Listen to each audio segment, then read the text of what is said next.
ત્રિનેત્રમાં આગળ વધીએ તો એક દિવસ પહેલા વીટીવી ન્યૂઝે રાજકોટમાં પ્રધાનમંત્રી આવાસના કામમાં થયેલા ભ્રષ્ટાચારને ઉઘાડો પાડ્યો હતો.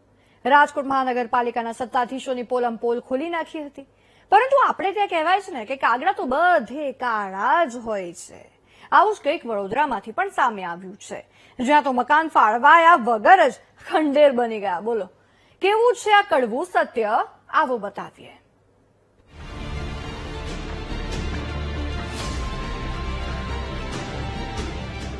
સરકાર ગરીબને પણ ઘર મળે તેવા પ્રયાસો કરે, કરોડો રૂપિયા પાણીની જેમ વહાવે, પરંતુ હકીકત તમારી સામે છે.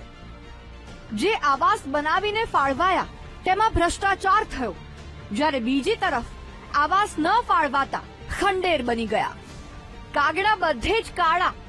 આવું એટલા માટે કહી રહ્યા છીએ કારણ કે રાજકોટ પછી વીટીવી ન્યૂઝની ટીમ સયાજીપુરા વિસ્તારમાં આવેલ પ્રધાનમંત્રી 7 વર્ષ પહેલા 61 ટાવર ઉભા કરાયા, 5 માળના 1220 મકાનો બનાવાયા, પરંતુ આજે તેની સ્થિતિ ખંડેરથી પણ બદતર છે. આવાસ વેરાન પડ્યા છે, જાળી જાખરાનું સામ્રાજ્ય ફેલાઈ ગયું છે, બારીઓના કાચ તૂટી ગયા છે, બાવળ અને બોરડી જેવા કાંટાળા ઝાડ અહીંયા ચારે તરફ ઉગી ગયા છે. અંદરથી ઘરોની હાલત બદતર બની છે. એવું લાગે કે કોઈ ખંડેરમાં પહોંચી ગયા છીએ, કારણ કે ખંડેરથી પણ બદતર હાલત આવાસની છે. કે આજવા રોડ પર જે 1260 મકાનો આજે છેલ્લા 7 વર્ષથી પાલિકાએ બનાવીને મૂકી દીધા છે, એ બનાવ્યા પછી લાભાર્થીઓ ક્યાં? અને જો લાભાર્થીઓ નથી તો પછી આ મકાનો બનાવીને વડોદરાના જનતાના વ્યયના પૈસાનો જે વેડફાળ પાલિકાએ કર્યો એ કેમ કર્યો, એ પેલો મોટો પ્રશ્ન ઉભો થાય છે. ત્યારે પાલિકાએ નવા બજેટના અંદર નવા મકાનો ફાળવવાની જગ્યા કે નવા મકાનો બનાવવાની જગ્યાએ લાભાર્થીઓ શોધવા જોઈએ. જે લોકોના ઝૂંપડાઓ તોડી રહ્યા છે, જે રસ્તાઓ પર રહી રહ્યા છે, જે ભિક્ષુક લોકો રહી રહ્યા છે, એવા લોકોને આ 7 વર્ષથી જે મકાન બની ગયા છે અને હવે જર્જરિત હાલતમાં થઈ ગયા અને ફરી રિનોવેશન કરવી પડે એવી કન્ડિશનમાં આવી ગયા. એટલે ક્યાંક ને ક્યાંક પાલિકાના પૈસાનો જે આ વેડફાળ થયો છે એનો સદુપયોગ કરીને અને એવા લાભાર્થી લોકોને શોધીને આ મકાન આપવા જોઈએ. 7 વર્ષમાં 1220 આવાસ ખંડેર બની ગયા અને હવે 10,000 નવા આવાસ બનાવવાનું આયોજન. વાતો મોટી મોટી, પરંતુ કામગીરી શૂન્ય. એવું લાગે છે કે પ્રજાના પૈસાથી માનીતાઓના ખિસ્સા ભરવાનું જ કામ થઈ રહ્યું છે. જો એ વસ્તુ બનાવ 10,000 મકાન બનવાના જ નથી. તમે છેલ્લા 30 વર્ષમાં એમના કરેલા વાયદા ઉઠાવીને જોઈ લો, પૂરો કર્યો છે? કારણ કે ટેન્ડરમાં શરત જ એવી મૂકી દે છે, 2-4 શરત એવી મૂકી દે કે ભાઈ વરસાદના સિઝનને બાદ કરીને,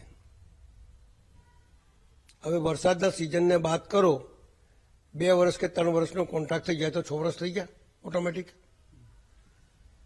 એટલે વાયદા અને વાયદા પર વાયદા અને વાયદા પૂરા નહીં કરવા એ એક નવો વાયદો, એવો એમનો ધંધો છે.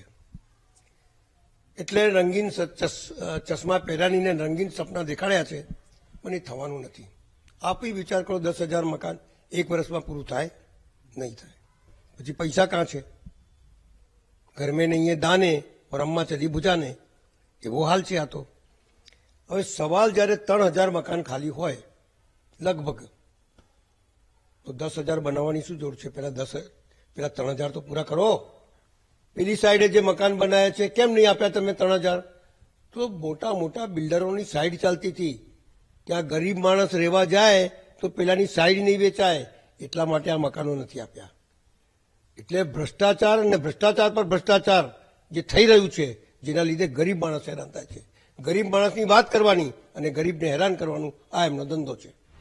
વિપક્ષ સવાલો ઉઠાવે કે ન ઉઠાવે, પરંતુ વીટીવી ન્યૂઝ ચોક્કસથી ઉઠાવશે. સવાલ એ થાય છે કે 7 વર્ષમાં કેમ લાભાર્થીઓને આવાસ ફાળવાયા નહીં? આવાસ ખંડેર બની જાય ક્યાં સુધી ક્યાં ઊંઘતા રહ્યા સત્તાધીશો? શું વડોદરા મનપામાં બસ માનીતાના ખિસ્સા ભરવા માટે કામ થાય છે? શું નેતાઓ અને અધિકારીઓ બસ ફોટા પડાવવા માટે કામ કરે છે? અહીં 1220 આવાસની હાલત જોતા તો એવું જ લાગે છે.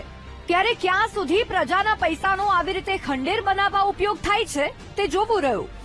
કેમેરામેન કિશોર ક્ષીરસાગર સાથે માનુ ચાવડા, વીટીવી ન્યૂઝ, વડોદરા.